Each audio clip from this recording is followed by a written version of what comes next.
ਭਾਰਤ ਪਾਣੀ ਦੇ ਮਾਮਲੇ ਦੇ ਉੱਤੇ ਇੱਕ ਐਟੋਮਿਕ ਜੰਗ ਸ਼ੁਰੂ ਕਰਨਾ ਚਾਹੁੰਦਾ ਹੈ। ਬਿਲਾਵਲ ਦੀ ਨਵੀਂ ਗੱਲਬਾਤ। ਹਜੇ ਤੇ ਦੋਵੇਂ ਮੁਲਕਾਂ ਵਿਚਕਾਰ ਮਨਜ਼ੂਰ ਹੋਏ ਕਿਸੇ ਸਮਝੌਤੇ ਨੂੰ ਨਹੀਂ ਮੁਕਾਇਆ ਗਿਆ। ਦੋਵੇਂ ਕੈਮਦੈਮ ਨੇ ਪਾਕਿਸਤਾਨੀ ਫਾਰਨ ਆਫਿਸ ਦਾ ਬਿਆਨ। ਬਲੋਚਿਸਤਾਨ 'ਚ 90 ਦਿਨਾਂ ਦੀ ਗ੍ਰਿਫਤਾਰੀ ਦੇ ਉੱਤੇ ਨਵਾਂ ਕਾਨੂੰਨ ਮਨਜ਼ੂਰ ਕਰ ਲਿਆ ਗਿਆ। ਪੰਜਾਬ ਭਰ ਦੇ 에ਅਰਪੋਰਟਸ ਤੇ 15 ਕਿਲੋਮੀਟਰ ਘੇਰੇ ਦੇ ਵਿੱਚ ਦਫਾ 144 ਲਾ ਦਿੱਤੀ ਗਈ ਤੇ ਸੁਣਿਆ ਜੇ ਕਿ ਪਾਕਿਸਤਾਨ 'ਚ ਗਰੀਬੀ ਵਧੀ ਹੈ। ਰਿਪੋਰਟ ਹੈ ਵਰਲਡ ਬੈਂਕ ਦੀ। ਇਹ ਪੰਜਾਬੀ ਰੇਡੀਓ USA ਹੈ। ਅਪਡੇਟ ਪਾਕਿਸਤਾਨ ਦੇ ਨਾਲ ਮੈਂ ਹਾਂ ਮਸੂਦ ਮੱਲੀ। ਮੇਰੇ ਵੱਲੋਂ ਸਭ ਸੁਣਨ ਔਰ ਦੇਖਣ ਵਾਲਿਆਂ ਦੀ ਸੇਵਾ 'ਚ ਬੜਾ ਅਦਬ ਭਰਿਆ ਨਿੱਘਾ ਜਿਹਾ ਦੋਵੇਂ ਹੱਥ ਜੋੜ ਕੇ ਸਲਾਮ ਆਦਾਬ ਔਰ ਸਤਿ ਸ੍ਰੀ ਅਕਾਲ। ਅੱਜ ਦੀ ਅਪਡੇਟ ਪਾਕਿਸਤਾਨ 'ਚ ਆਪ ਸਭ ਦਾ ਬੜਾ ਨਿੱਘਾ ਜਿਹਾ ਸਵਾਗਤ ਹੈ। ਅੱਜ ਅਮਰੀਕਾ ਦੇ ਵਿੱਚ 5 ਜੂਨ ਸਾਲ 2025 ਦਾ ਦਿਨ ਢਲ ਰਿਹਾ ਹੈ, ਜਦਕਿ ਪਾਕਿਸਤਾਨ 'ਚ 6 ਜੂਨ ਸਾਲ 2025 ਦਾ ਦਿਨ ਚੜ੍ਹਿਆ ਹੈ। ਆਪਣੇ ਸੁਣਨ ਵਾਲਿਆਂ ਨੂੰ ਦੱਸ ਜਾਈਏ ਕਿ ਪਾਕਿਸਤਾਨ ਦੇ ਨਾਲ ਜੁੜੀਆਂ ਪਿਛਲੀਆਂ 24 ਘੰਟੇ ਦੀਆਂ ਵੱਡੀਆਂ ਖਬਰਾਂ ਦਾ ਇਹ ਬੁਲੇਟਿਨ ਅਸੀਂ ਤੁਹਾਡੇ ਵਾਸਤੇ Monday to Friday Punjabi radio USA ਦੇ ਨੈਸ਼ਨਲ ਨੈਟਵਰਕ ਔਰ ਇੰਟਰਨੈਸ਼ਨਲ ਰੇਡੀਓ ਨੈਟਵਰਕ ਦੇ ਨਾਲ ਪੰਜਾਬੀ ਰੇਡੀਓ USA ਔਰ ਪੰਜਾਬੀ TV USA ਦੇ ਡਿਜੀਟਲ ਔਰ ਸੋਸ਼ਲ ਮੀਡੀਆ ਪਲੇਟਫਾਰਮਸ ਤੇ ਵੀ ਪੇਸ਼ ਕਰਨੇ ਹਾਂ। ਸਾਡੇ ਇਹਨਾਂ ਚੈਨਲ ਨੂੰ ਸਬਸਕ੍ਰਾਈਬ ਕਰੋ, ਇਹਨਾਂ ਨੂੰ ਜੁਆਇਨ ਕਰੋ, ਘੰਟੀ ਦਾ ਬਟਨ ਦਬਾਓ ਤਾਂ ਜੇ ਤੁਹਾਡੇ ਤੱਕ ਤਾਜ਼ਾ ਅਪਡੇਟਸ ਪਹੁੰਚਦੀਆਂ ਰਹਿਣ। ਇਹਨਾਂ ਖਬਰਾਂ ਨੂੰ ਜੇ ਸਪਾਂਸਰ ਕਰਨਾ ਹੋਵੇ ਤਾਂ ਸਾਡਾ ਟੈਲੀਫੋਨ ਨੰਬਰ ਹੈ 408 722 7698 408 722 7698। ਆਓ ਪਾਕਿਸਤਾਨ ਦੇ ਨਾਲ ਜੁੜੀਆਂ ਅੱਜ ਦੀਆਂ ਖਬਰਾਂ ਦੇ ਬੁਲੇਟਿਨ ਨਾਲ ਚੱਲਨੇ ਹਾਂ।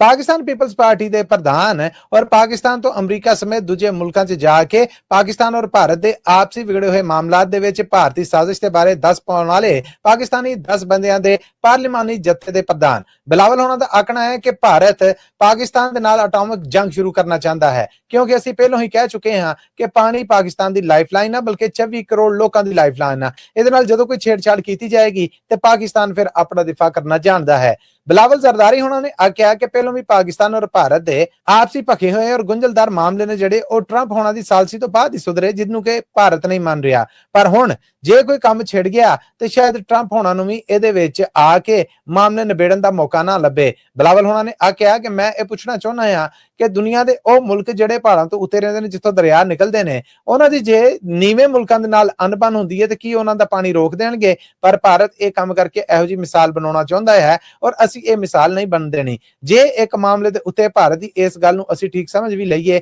ਤੇ ਤਾਂ ਵੀ ਇਹ ਮਾਮਲਾ ਬਿਲਕੁਲ ਠੀਕ ਨਹੀਂ ਹੋਏਗਾ, ਕਿਉਂਕਿ ਪਾਣੀ ਕਿਸੇ ਵੀ ਮੁਲਕ ਦੀ ਲਾਈਫਲਾਈਨ ਹੁੰਦੀ ਹੈ। ਇਸ ਮੌਕੇ ਦੇ ਉੱਤੇ ਬਿਲਾਵਲ ਜ਼ਰਦਾਰੀ ਹੋਣਾ ਦਾ ਆਖਣਾ ਸੀਗਾ ਕਿ ਪਹਿਲਗਾਮ ਹਮਲੇ ਤੋਂ ਬਾਅਦ ਜਦੋਂ ਭਾਰਤ ਵੱਲੋਂ ਪਾਕਿਸਤਾਨ ਤੇ ਇਹਦਾ ਦੋਸ਼ ਲਾਇਆ ਗਿਆ ਤੇ ਪਾਕਿਸਤਾਨ ਨੇ ਖੁੱਲੇ ਦਿਲ ਆਖਿਆ ਸੀਗਾ ਕਿ ਆਹ ਇਹਦੀ ਪਰਚੋਲ ਦੇ ਵਿੱਚ ਅਸੀਂ ਹੱਥ ਵੰਡਾਉਨੇ ਹਾਂ। ਪਰ ਭਾਰਤ ਨੇ ਪਾਕਿਸਤਾਨ ਵੱਲੋਂ ਇਨਵੈਸਟੀਗੇਸ਼ਨ ਦੇ ਵਿੱਚ ਹੱਥ ਵੰਡਾਉਣ ਦੇ ਮਾਮਲੇ ਦੀ ਬਜਾਏ ਸਿੱਧਾ ਪਾਕਿਸਤਾਨ ਦੇ ਉੱਤੇ ਹਮਲਾ ਕਰ ਦਿੱਤਾ। ਪਰ ਹੁਣ ਮਾਮਲੇ ਇੰਨੇ ਅੱਗੇ ਨਿਕਲ ਚੁੱਕੇ ਨੇ ਕਿ ਪਾਕਿਸਤਾਨ ਇਸ ਮਾਮਲੇ ਤੇ ਪਰਾਂ ਨਹੀਂ ਹੋਏਗਾ। ਪਾਕਿਸਤਾਨ ਦੇ ਫਾਰਨ ਆਫਿਸ ਨੇ ਆਖਿਆ ਹੈ ਕਿ ਕੱਲ ਖਾਜਾ ਆਸਿਫ ਹੋਣਾ ਨੇ ਆਖਿਆ ਸੀਗਾ ਕਿ ਪਾਕਿਸਤਾਨ ਨੇ ਸਿੰਧ ਸਮਝੌਤਾ ਜੇ ਭਾਰਤ ਮੁਕਾਉਣ ਡਿਆ ਤੇ ਅਸੀਂ ਵੀ ਸ਼ਿਮਲਾ ਸਮਝੌਤਾ ਮੁਕਾਉਣੇ ਔਰ ਇਸ ਵੇਲੇ ਦੋਵੇਂ ਮੁਲਕ 1948 ਦੀ ਪੋਜੀਸ਼ਨ ਤੇ ਨੇ। ਖਾਜਾ ਆਸਿਫ ਦੇ ਇਸ ਬਿਆਨ ਦੀ ਖੂਬ ਚਰਚਾ ਹੋਈ ਕਿਉਂਕਿ 1948 ਦੇ ਸਮਝੌਤੇ ਤੱਕ ਲਾਈਨ ਆਫ ਕੰਟਰੋਲ ਨਹੀਂ ਸੀ, ਲਾਈਨ ਆਫ ਸੀਜ਼ਫਾਇਰ ਸੀ, ਯਾਨੀ ਐਸੀ ਸਰਹੱਦ ਜਿਹਦੇ ਉੱਤੇ ਇੱਕ ਹੱਦ ਤੇ ਆ ਕੇ ਗੋਲੀਬੰਦੀ ਕਰ ਦਿੱਤੀ ਜਾਂਦੀ ਹੈ। ਲਾਈਨ ਆਫ ਕੰਟਰੋਲ ਦਾ ਮਤਲਬ ਇਹ ਹੈ ਕਿ ਇੱਕ ਪਾਸੇ ਦਾ ਕੰਟਰੋਲ ਪਾਕਿਸਤਾਨ ਔਰ ਇੱਕ ਪਾਸੇ ਦਾ ਭਾਰਤ ਕੋਲ। ਪਾਕਿਸਤਾਨੀ ਡਿਫੈਂਸ ਮਿਨਿਸਟਰ ਦੇ ਇਸ ਬਿਆਨ ਨੂੰ ਇਦਾਂ ਵੀ ਵੇਖਿਆ ਜਾ ਰਿਹਾ ਸੀਗਾ ਕਿ ਜੇ ਭਾਰਤ ਪਾਕਿਸਤਾਨ ਦੇ ਨਾਲ ਸਿੰਧ ਸਮਝੌਤੇ ਨੂੰ ਮੁਕਾਉਂਦਾ ਹੈ ਤੇ ਫਿਰ ਪਾਕਿਸਤਾਨ ਦੇ ਕੋਲ ਵੀ ਇਹ ਮੌਕਾ ਹੈ ਕਿ ਉਹ ਇਸ ਮਾਮਲੇ ਦੇ ਉੱਤੇ ਉਸ ਸਮਝੌਤੇ ਨੂੰ ਮੁਕਾ ਦੇਵੇ ਜਿਹਨੂੰ ਦੋਵੇਂ ਮੁਲਕ ਸ਼ਿਮਲਾ ਸਮਝੌਤੇ ਦੇ ਨਾਂ ਤੋਂ ਜਾਣਦੇ ਨੇ। ਪਾਕਿਸਤਾਨੀ ਡਿਫੈਂਸ ਮਿਨਿਸਟਰ ਦੇ ਇਸ ਬਿਆਨ ਤੋਂ ਬਾਅਦ ਇਹ ਵੀ ਗੱਲਾਂ ਸਾਹਮਣੇ ਆਈਆਂ ਸਨ ਕਿ ਪਾਕਿਸਤਾਨ ਕਿਸੇ ਵੀ ਹਮਲੇ ਦੀ ਸੂਰਤ ਦੇ ਵਿੱਚ ਅੱਗੇ ਵਧਣ ਦਾ ਇਰਾਦਾ ਰੱਖਦਾ ਹੈ। ਪਰ ਪਾਕਿਸਤਾਨੀ ਫਾਰਨ ਆਫਿਸ ਦਾ ਆਖਣਾ ਹੈ ਕਿ ਹਜੇ ਤੱਕ ਪਾਕਿਸਤਾਨ ਔਰ ਭਾਰਤ ਦੇ ਵਿਚਕਾਰ ਹੋਏ ਜਿੰਨੇ ਸਮਝੌਤੇ ਨੇ ਪਾਕਿਸਤਾਨ ਉਹਨਾਂ ਦੀ ਪਾਸਦਾਰੀ ਕਰ ਰਿਹਾ ਹੈ। ਜਿੱਦਾਂ ਭਾਰਤ ਦੇ ਵੱਲੋਂ ਸਿੰਧ ਸਮਝੌਤਾ ਮੁਕਾਇਆ ਗਿਆ, ਪਾਕਿਸਤਾਨ ਵੱਲੋਂ ਹਜੇ ਵੀ ਇਹਨੂੰ ਨਹੀਂ ਮੁਕਾਇਆ ਗਿਆ ਔਰ ਨਾ ਇਹਦੇ ਤੇ ਐਲਾਨ ਹੋਇਆ। ਸਰਕਾਰੀ ਪੱਧਰ ਦੇ ਉੱਤੇ ਇਹ ਸ਼ੈਵਾਂ ਮੌਜੂਦ ਨੇ। ਇਹਨਾਂ ਨੂੰ ਜਦੋਂ ਮੁਕਾਇਆ ਜਾਏਗਾ ਤੇ ਇਹਦੇ ਬਾਰੇ ਬਕਾਇਦਾ ਸਰਕਾਰੀ ਪੱਧਰ ਤੇ ਐਲਾਨ ਦਿੱਤਾ ਜਾਏਗਾ। ਕੁਝ ਸਿਆਸੀ ਪੰਡਤਾਂ ਦਾ ਔਰ ਇੰਟਰਨੈਸ਼ਨਲ ਰਿਲੇਸ਼ਨਸ ਦੇ ਮਾਹਿਰਾਂ ਦਾ ਆਖਣਾ ਹੈ ਕਿ ਖਾਜਾ ਆਸਫ ਦੇ ਇਸ ਬਿਆਨ ਨੂੰ ਹੁਣ ਉਹਨਾਂ ਦਾ ਜ਼ਾਤੀ ਬਿਆਨ ਕਰਾਰ ਦਿੱਤਾ ਜਾਊਗਾ। ਪਾਕਿਸਤਾਨ ਦਾ ਪੰਜਵੇਂ ਸੂਬਾ ਬਲੋਚਿਸਤਾਨ, ਜਿੱਥੇ ਅਤਗਰਦੀ ਦੀ ਲਹਿਰ ਵਧੀ ਹੋਈ ਹੈ ਔਰ ਜ਼ਿਲ੍ਹਿਆਂ ਦੇ ਡਿਪਟੀ ਕਮਿਸ਼ਨਰ, ਅਸਿਸਟੈਂਟ ਕਮਿਸ਼ਨਰਸ ਔਰ ਆਲਾ ਅਫਸਰਾਂ ਨੂੰ ਚੁੱਕਿਆ ਜਾ ਰਿਹਾ ਹੈ, ਉੱਥੋਂ ਦੀ ਸਰਕਾਰ ਨੇ ਕੱਲ ਆਪਣੀ ਸੂਬਾ ਅਸੈਂਬਲੀ ਦੇ ਵਿੱਚ ਇੱਕ ਕਾਨੂੰਨ ਮਨਜ਼ੂਰ ਕੀਤਾ ਹੈ। ਇਸ ਕਾਨੂੰਨ ਮੁਜਬ ਹੁਣ ਕਿਸੇ ਵੀ ਬੰਦੇ ਨੂੰ ਗ੍ਰਿਫਤਾਰ ਕਰਕੇ 90 ਦਿਨਾਂ ਤੱਕ ਹਿਰਾਸਤ 'ਚ ਰੱਖਿਆ ਜਾ ਸਕੇਗਾ। ਇਸ ਬਾਰੇ ਦੱਸਿਆ ਗਿਆ ਕਿ 90 ਦਿਨਾਂ ਦੀ ਕੈਦ ਦਾ ਨਵਾਂ ਕਾਨੂੰਨ ਹੈ ਜਿਹੜਾ ਇਹਦੇ ਵਿੱਚ ਉਹਨਾਂ ਲੋਕਾਂ ਨੂੰ ਗ੍ਰਿਫਤਾਰ ਕੀਤਾ ਜਾਏਗਾ ਜਿਹੜੇ ਅਤਗਰਦੀ ਦਾ ਸਾਥ ਦਿੰਦੇ ਹੋਏ, ਅਤਗਰਦਾਂ ਦੀ ਹਮਾਇਤ ਕਰਦੇ ਹੋਏ, ਅਤਗਰਦਾਂ ਦੇ ਬਾਹ ਬੇਲੀ ਹੋਏ, ਯਾਨੀ ਉਹਨਾਂ ਨੂੰ ਫਾਈਨੈਂਸ਼ੀਅਲ ਸਪੋਰਟ ਕਰਦੇ ਹੋਏ, ਇਸ ਤੋਂ ਅੱਡ ਭੱਤਾਖੋਰੀ ਔਰ ਅਗਵਾ ਕਰਕੇ ਲੋਕਾਂ ਕੋਲੋਂ ਤਵਾਨ ਵਸੂਲਣ ਦੇ ਜਿਹੜੇ ਲੋਕ ਨੇ, ਇਹਨਾਂ ਲੋਕਾਂ ਨੂੰ ਔਰ ਇਹਨਾਂ ਦੇ ਸਹੂਲਤਕਾਰਾਂ ਨੂੰ 90 ਦਿਨਾਂ ਤੱਕ ਬਗੈਰ ਕਿਸੇ ਮੁਕੱਦਮੇ ਦੇ ਚੱਲਣ ਤੋਂ ਕੈਦ ਵਿੱਚ ਰੱਖਿਆ ਜਾ ਸਕੇਗਾ ਔਰ ਇਨਵੈਸਟੀਗੇਸ਼ਨ ਕੀਤੀ ਜਾਏਗੀ। ਜਿਹੜੇ ਬਲੋਚਿਸਤਾਨ ਦੇ ਸੀਐਮ ਨੇ ਸਰਫਰਾਜ਼ ਬੁਗਟੀ ਹੋਣਾ ਨੇ ਇਸ ਮਾਮਲੇ ਦੇ ਉੱਤੇ ਅਸੈਂਬਲੀ 'ਚ ਗੱਲਬਾਤ ਕਰਦੇ ਆਖਿਆ ਕਿ ਹੁਣ ਕੋਈ ਵੀ ਬੰਦਾ ਬਲੋਚਿਸਤਾਨ 'ਚੋਂ ਗਵਾਚੇਗਾ ਨਹੀਂ। ਜੇ ਕੋਈ ਗਵਾਚਿਆ ਤੇ ਇਹਦਾ ਮਤਲਬ ਹੈ ਕਿ ਉਹ ਪੂਰਾ ਪਰਾਂ ਹੋਇਆ ਆ, ਕਿਉਂਕਿ ਅਸੀਂ ਕਾਨੂੰਨਾਂ ਨੂੰ ਹੋਰ ਸਖਤ ਕਰ ਦਿੱਤਾ ਹੈ। ਇਸ ਤੋਂ ਅੱਡ ਉਹਨਾਂ ਦਾ ਆਖਣਾ ਸੀਗਾ ਕਿ ਇਸ ਵੇਲੇ ਬਲੋਚਿਸਤਾਨ ਦੇ ਵਿੱਚ ਜਿੰਨੀ ਅਤਗਰਦੀ ਹੋ ਰਹੀ ਹੈ ਸਾਰੀ ਭਾਰਤੀ ਸਪਾਂਸਰ ਹੈ ਔਰ ਇਹਦੇ ਬਕਾਇਦਾ ਸਬੂਤ ਹੈ ਨੇ ਜਿਹੜਾ ਪਾਕਿਸਤਾਨ ਹੌਲੀ ਹੌਲੀ ਕਰਕੇ ਪੂਰੀ ਦੁਨੀਆ ਦੇ ਸਾਹਮਣੇ ਰੱਖਣ ਡਿਆ ਹੈ। ਉਹਨਾਂ ਨੇ ਆਖਿਆ ਕਿ ਇਸ ਵੇਲੇ ਬਲੋਚਿਸਤਾਨ ਦੇ ਵਿੱਚ ਜਿਹੜੀ ਏਕਤਾ ਦੀ ਲੋੜ ਹੈ ਉਹ ਵਿਖਾਉਣੀ ਚਾਹੀਦੀ ਹੈ। ਉਹਨਾਂ ਨੇ ਇਸ ਗੱਲ ਨੂੰ ਰੱਦ ਕੀਤਾ ਕਿ ਸਿਰਫ ਬਲੋਚਿਸਤਾਨ 'ਚ ਪੰਜਾਬ ਵਾਸੀਆਂ ਨੂੰ ਹੀ ਨਿਸ਼ਾਨਾ ਬਣਾਇਆ ਜਾ ਰਿਹਾ ਹੈ। ਇਹਦੇ ਤੇ ਉਹਨਾਂ ਦਾ ਆਖਣਾ ਸੀਗਾ ਕਿ ਇਹਨੂੰ ਪੰਜਾਬੀਆਂ ਦਾ ਕਤਲ ਨਾ ਆਖਿਆ ਜਾਏ, ਇਹ ਆਖਿਆ ਜਾਏ ਕਿ ਪਾਕਿਸਤਾਨੀਆਂ ਦਾ ਕਤਲ। ਯਾਦ ਰਵੇ ਕਿ ਬਲੋਚਿਸਤਾਨ ਦੇ ਵਿੱਚ ਪੰਜਾਬੀਆਂ ਨੂੰ ਸ਼ਨਾਖਤ ਤੋਂ ਬਾਅਦ ਕਤਲ ਕੀਤਾ ਜਾ ਰਿਹਾ, ਨਾ ਤੇ ਉੱਥੇ ਕਿਸੇ ਸਿੰਧੀ ਦਾ ਕਤਲ ਹੋ ਰਿਹਾ ਹੈ, ਨਾ ਕਿਸੇ ਪਸ਼ਤੋ ਬੋਲਣ ਵਾਲੇ ਦਾ, ਨਾ ਕਿਸੇ ਕਸ਼ਮੀਰੀ ਬੋਲਣ ਵਾਲੇ ਦਾ ਔਰ ਨਾ ਪਾਕਿਸਤਾਨ ਦੇ ਕਿਸੇ ਹੋਰ ਸੂਬੇ ਦੇ ਕਿਸੇ ਸ਼ਹਿਰੀ ਦਾ। ਸਿਰਫ ਔਰ ਸਿਰਫ ਬਲੋਚ ਅਤਗਰਦਾਂ ਵੱਲੋਂ ਉੱਥੇ ਪੰਜਾਬੀਆਂ ਨੂੰ ਸ਼ਨਾਖਤ ਤੋਂ ਬਾਅਦ ਕਤਲ ਕਰ ਦਿੱਤਾ ਜਾਂਦਾ ਆ। ਉਹਨਾਂ ਦੇ ਕਾਰੋਬਾਰੀ ਟਿਕਾਣੇ ਯਾਨੀ ਨਾਈਆਂ ਦੀਆਂ ਦੁਕਾਨਾਂ, ਦੁੱਧ ਦਹੀਂ ਦੀਆਂ ਦੁਕਾਨਾਂ ਔਰ ਮਿਸਤਰੀਆਂ ਮਜ਼ਦੂਰਾਂ ਦੇ ਜਿਹੜੇ ਮਜ਼ਦੂਰੀ ਦੇ ਟਿਕਾਣੇ ਨੇ ਉਹਨਾਂ ਦੇ ਉੱਤੇ ਮੁਸੱਲ੍ਹਾ ਹਮਲੇ ਕਰਕੇ ਉਹਨਾਂ ਨੂੰ ਕਤਲ ਕਰ ਦਿੱਤਾ ਜਾਂਦਾ ਹੈ। ਪੰਜਾਬ ਸਰਕਾਰ ਨੇ ਪੰਜਾਬ ਭਰ ਦੇ 에ਅਰਪੋਰਟਸ ਤੇ 15 ਕਿਲੋਮੀਟਰ ਏਰੀਆ ਦੇ ਵਿੱਚ ਦਫਾ 144 ਲਾ ਦਿੱਤੀ ਹੈ।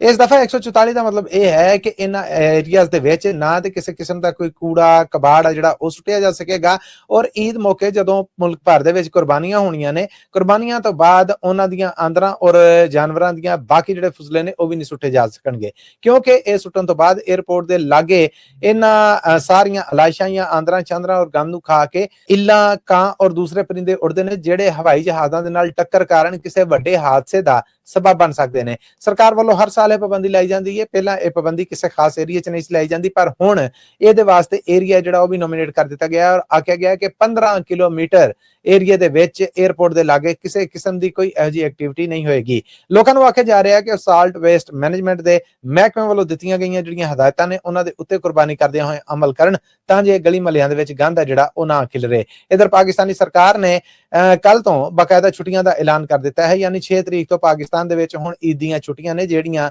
9 ਜੂਨ ਤੱਕ ਚੱਲਣਗੀਆਂ। ਇਸ ਤਰ੍ਹਾਂ ਸੂਬਾ ਸਰਕਾਰਾਂ ਨੇ ਜਿਹੜੀਆਂ ਉਹਨਾਂ ਵੱਲੋਂ ਵੀ ਈਦ ਦੀਆਂ ਛੁੱਟੀਆਂ ਦਾ ਐਲਾਨ ਕਰ ਦਿੱਤਾ ਗਿਆ ਹੈ।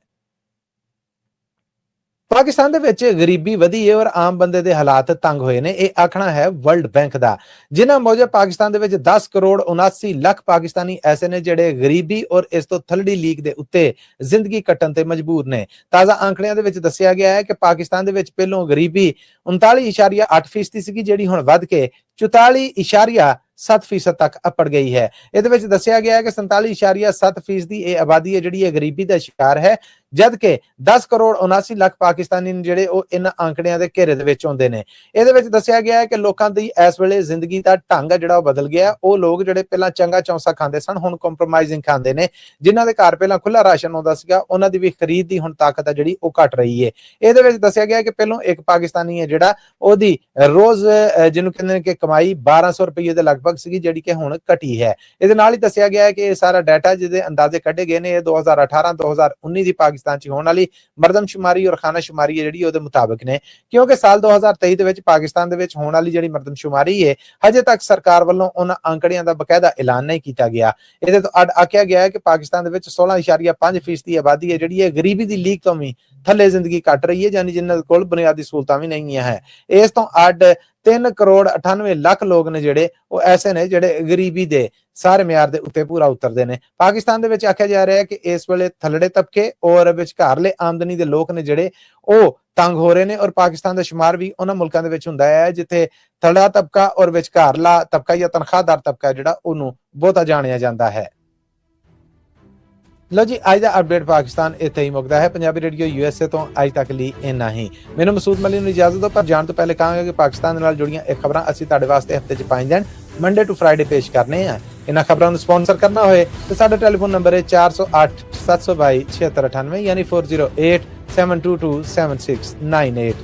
ਇਹਦੇ ਨਾਲ ਹੀ ਮੈਨੂੰ ਮਸੂਦ ਮਲੀ ਨੂੰ ਇਜਾਜ਼ਤ ਦਿਓ। ਸਾਡੇ ਡਿਜੀਟਲ ਔਰ ਸੋਸ਼ਲ ਮੀਡੀਆ ਪਲੇਟਫਾਰਮ ਨੂੰ ਜ਼ਰੂਰ ਜੁਆਇਨ ਕਰਨਾ, ਸਬਸਕ੍ਰਾਈਬ ਕਰਨਾ, ਘੰਟੀ ਦਾ ਬਟਨ ਦਬਾਉਣਾ ਤਾਂ ਜੇ ਤੁਹਾਡੇ ਤੱਕ ਤਾਜ਼ਾ ਬਤਾਜ਼ਾ ਅਪਡੇਟਸ ਪਹੁੰਚਦੀਆਂ ਰਹਿਣ। ਮਾਈਕ੍ਰੋਫੋਨ ਦੇ ਔਰ ਕੈਮਰੇ ਦੇ ਇਸ ਪਾਸਿਓਂ ਆਉਂਦੀ ਮੁਲਾਕਾਤ ਤੱਕ ਲਈ ਤੁਹਾਡਾ ਮੇਰਾ ਸਾਡਾ ਸਾਰਿਆਂ ਦਾ ਰੱਬ ਰਾਖਾ।